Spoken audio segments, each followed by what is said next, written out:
은혜가 풍성하신 하나님께서 우리를 선한 일을 열심히 하는 하나님의 백성으로 삼아 주시니 감사를 드립니다. 이 하루도 희생과 섬김의 삶을 살아갈 수 있도록 은혜를 주옵소서. 우리 자신의 유익을 위해서 살지 않고 다른 사람을 유익하게 하기 위해서 살아갈 수 있도록 우리의 심령을 새롭게 하여 주옵소서. 걸어가신 예수님 이름으로 기도드립니다. 아멘. 찬송가 502장입니다. 찬송가 502장입니다. 통일 찬송가는 259장입니다. 502장입니다. 빛의 사자들이여 어서 가서 어둠을 물리치고 주의 진리 모르는 백성에게 복음의 빛 비춰라. 빛의 사자들이여 복음의 빛 비춰라. 죄로 어두운 밤 밝게 비춰라. 빛의 사자들이여 선한 사역 위하여 힘을 내라. 주 함께 하시겠네. 주의 크신 사랑을 전파하며 복음의 빛 비춰라. 빛의 사자들이여 복음의 빛 비춰라. 죄로 어두운 밤 밝게 비춰라. 빛의 사자들이여 주님 부탁하신 말 순종하여 이 진리 전파하라. 주의 크신 힘을 다해 복음의 빛 비춰라. 빛의 사자들이여 복음의 빛 비춰라. 죄로 어두운 밤 밝게 비춰라. 빛의 사자들이여 동서남북 어디나 땅끝까지 주님만 의지하고 눈 어두워 못 보는 백성에게 복음의 빛 비춰라. 빛의 사자들이여 복음의 빛 비춰라. 죄로 어두운 밤 밝게 비춰라. 빛의 사자들이여. 열왕기하 2장 15절부터 25절 말씀입니다. 열왕기하 2장 15절부터 25절 말씀입니다.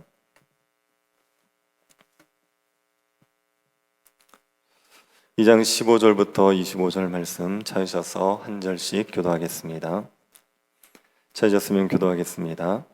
맞은편 여리고에 있는 선지자들의 제자들이 그를 보며 말하기를 엘리야의 성령이 하시는 역사가 엘리사 위에 머물렀다 하고 가서 그에게로 나아가 땅에 엎드려 그에게 경배하고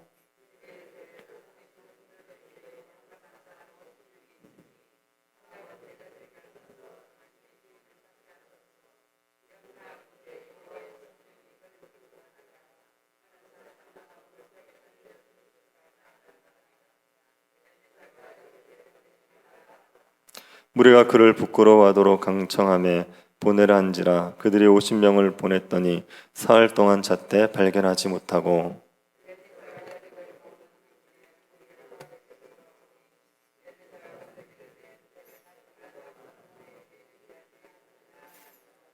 그 성읍 사람들이 엘리사에게 말하되 우리 주인께서 보시는 바와 같이 이 성읍의 위치는 좋으나 물이 나쁨으로 토산이 익지 못하고 떨어지나이다.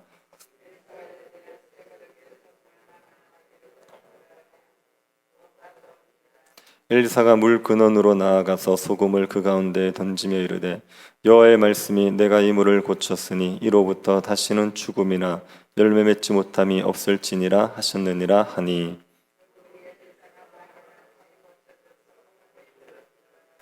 엘리사가 거기서 베델로 올라가더니 그가 길에서 올라갈 때에 작은 아이들이 성읍에서 나와 그를 조롱하여 이르되 대머리여 올라가라 대머리여 올라가라 하는지라.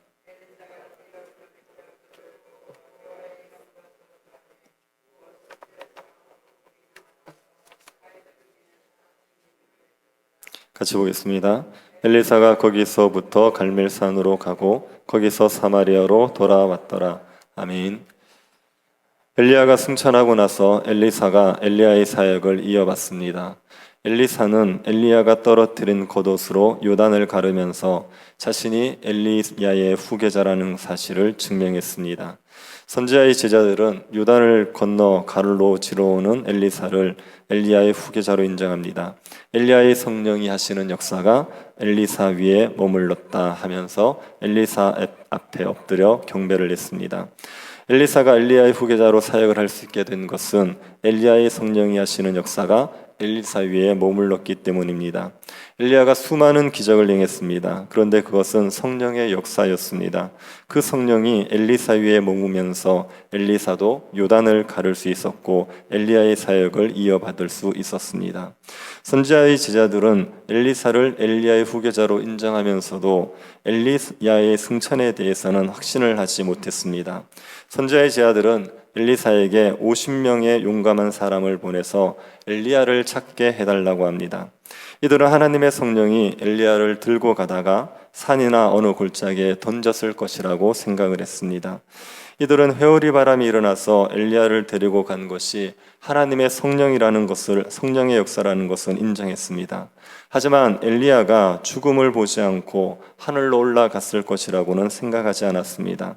바람에 들려 하늘로 올라갔다가 산이나 골짜기 어딘가에 떨어져서 죽었을 것이라 생각을 했습니다. 그래서 그 시신이라도 찾아서 장사를 지내고 싶었던 겁니다. 선지자의 제자들이라도 죽음을 보지 않고 하늘로 올라갈 수 있다는 것은 믿을 수가 없었습니다.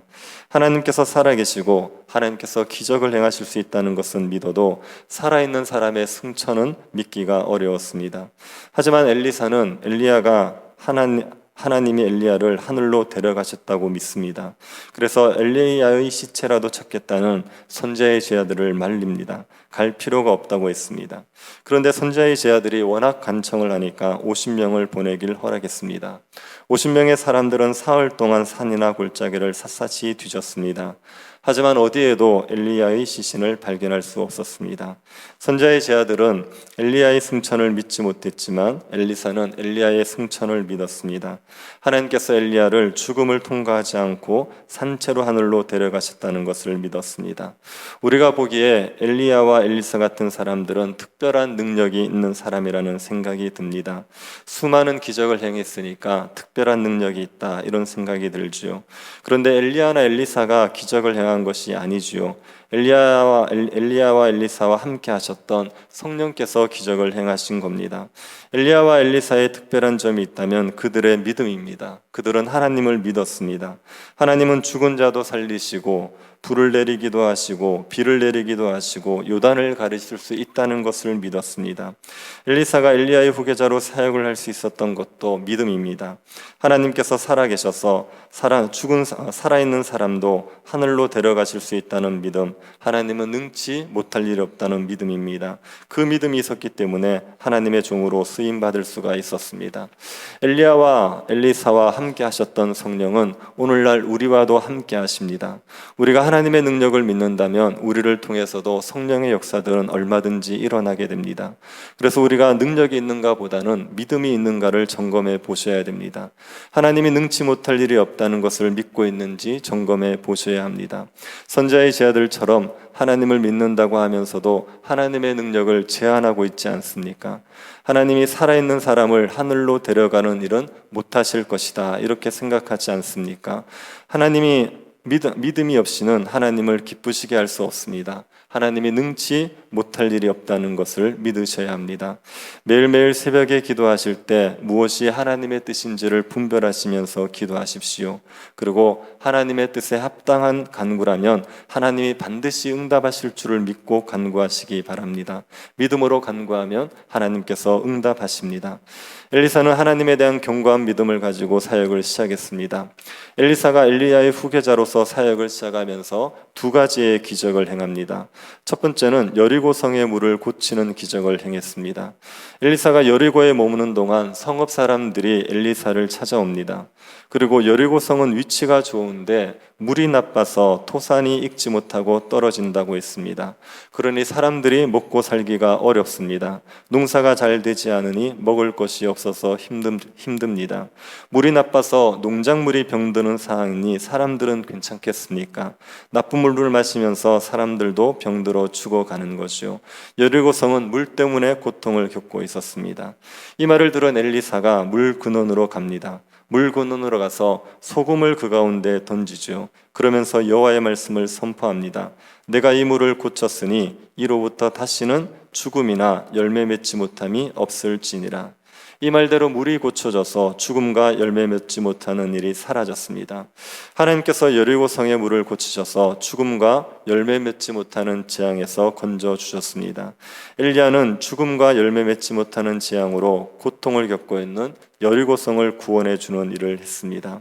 엘리사가 두 번째로 한 일은 자신을 조롱하고 저주하는 아이들에 대한 심판을 행한 겁니다. 엘리사가 여리고에서 나와 베들로 올라가고 있었습니다. 그때 길에서 작은 아이들이 엘리사를 만나서 조롱합니다. 대머리여 대머리여 올라가라, 대머리여 올라가라. 엘리사를 대머리라고 놀린 것은 엘리사의 이마가 벗겨졌기 때문일 것입니다.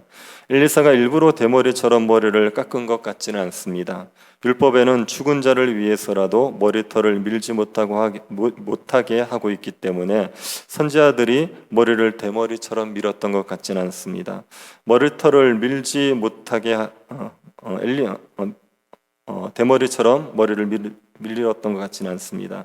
엘리사는 아마 자연적으로 머리가 빠졌을 것입니다. 이런 외모를 아이들이 조롱하면서 엘리사에게도 올라가라고 말하죠.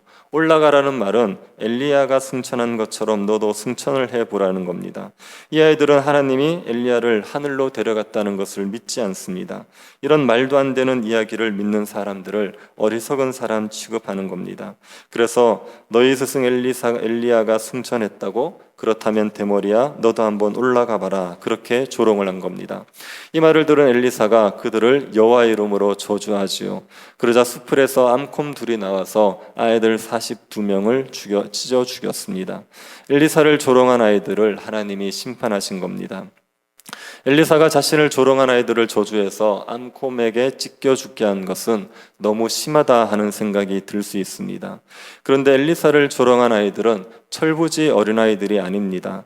압살롬이 반역을 일으켜서 다윗의 군대와 압살롬 군대가 싸운 적이 있지 않습니까?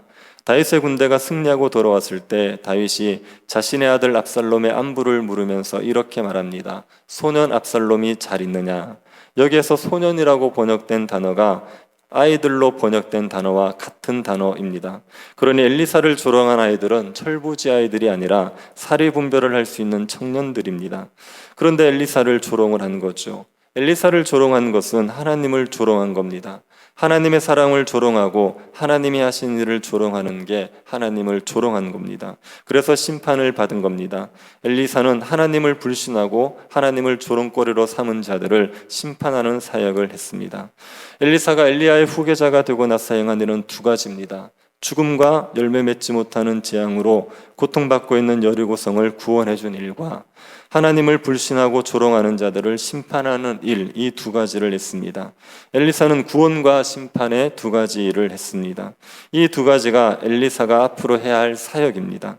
엘리사는 하나님의 말씀에 불순종함으로 고통을 겪고 있는 이스라엘 땅을 구원하는 사역을 하게 됩니다. 이스라엘을 죽음과 열매 맺지 못하는 재앙에서 건져내는 사역을 하게 됩니다. 그리고 완고하게 하나님을 대적하는 자들을 심판하는 사역을 하게 되지요. 엘리사는 구원과 심판 두 가지 사역을 하게 됩니다. 예수 그리스도께서도 이 두 가지 사역을 하셨습니다. 구원과 심판의 사역을 하십니다. 예수 그리스도는 죄로 인하여 죽음과 열매 맺지 못하는 재앙으로 고통받는 사람들을 구원하시는 사역을 하십니다. 누구든지 자기 죄를 회개하고 예수 그리스도를 믿으면 죽음과 열매 맺지 못하는 재앙에서 구원을 얻습니다. 그러나 예수 그리스도의 부활과 승천을 믿지 않고 조롱거리로 삼는 자들은 예수 그리스도께서 심판하십니다. 예수 그리스도께서도 구원과 심판 두 가지 사역을 하십니다. 예수 그리스도께서 이 두 가지 사역을 하신다고 할 때 누구를 통해서 하시겠습니까? 오늘날 교회를 통해서 이 사역을 하십니다. 교회를 통해서 죽음과 열매 맺지 못하는 재앙으로 고통받는 자들을 구원하시는 사역을 하시고 예수 그리스도를 믿지 않는 자들을 심판하는 사역을 하십니다. 오늘날 교회가 복음을 전해서 사람들이 예수님을 믿고 구원 얻게 하는 것이 예수 그리스도의 사역에 동참하는 것입니다. 교회가 전하는 복음을 받아들이는 자들은 구원을 얻고 받아들이지 않는 자들은 심판을 받습니다. 우리가 주님의 사역에 부름받은 자들이고 주님께서 우리를 통하여서 구원과 심판의 사역을 행하십니다. 엘리야와 함께 하신 성령이, 엘리사와 함께 하신 성령이 오늘날 우리와 함께 하신다는 것을 믿음으로 우리가 예수 그리스도의 사역에 동참할 수 있게 되기를 바랍니다. 죽음과 열매 맺지 못하는 재앙으로 고통을 겪고 있는 이 땅을 예수 그리스도의 복음으로 살리는 일에 쓰임받는 주님의 제자들이 될 수 있기를 간절히 바랍니다. 자비하신 하나님, 우리를 주님의 귀한 사역에 부르셔서 구원과 심판의 사역에 동참케 하시니 감사를 드립니다. 죽음과 열매 맺지 못하는 재앙으로 고통받고 있는 이 땅에 예수 그리스도의 복음을 전하여서 그들을 살리는 일에 쓰임받는 교회가 되게 하여 주옵소서. 우리와 성령께서 함께 하실 것을 믿게 하여 주시고 믿음으로 주의 사역을 함께 행하는 주의 제자들 되게 하여 주옵소서. 걸어가신 예수님 이름으로 기도드립니다. 아멘. 하늘에 계신 우리 아버지여, 이름이 거룩히 여김을 받으시오며 나라의 임하옵시며 뜻이 하늘에서 이룬 것 같이 땅에서도 이루어지이다. 오늘날 우리에게 일용할 양식을 주옵시고 우리가 우리에게 죄 지은 자를 사하여 준 것 같이 우리 죄를 사하여 주옵시고 우리를 시험에 들게 하지 마옵시고 다만 악에서 구하옵소서. 대개 나라와 권세와 영광이 아버지께 영원히 있사옵나이다. 아멘. 새 교회당 설계를 위해서 기도해 주십시오. 설계자에게 지혜를 주시고 또 이 설계 문제로 인하여서 교회가 하나됨이 깨어지는 일 없도록 성도들의 마음들이 하나 될 수 있게 해달라고 기도해 주시고 임직식을 위해서도 기도해 주시기 바랍니다. 임직을 받는 분들에게 기쁨이 있게 하시고 또 성도들에게도 직분자를 세우는 기쁨이 있도록 은혜 베풀어 달라고 기도해 주시고 지역 주민들과의 만남이 있습니다. 하나님께서 지혜 주셔서 이 문제를 우리가 잘 풀어서 지역 주민들과의 갈등이 없도록 하나님께서 역사해 주시기를 기도해 주시고 개인적으로 기도하시기 바랍니다.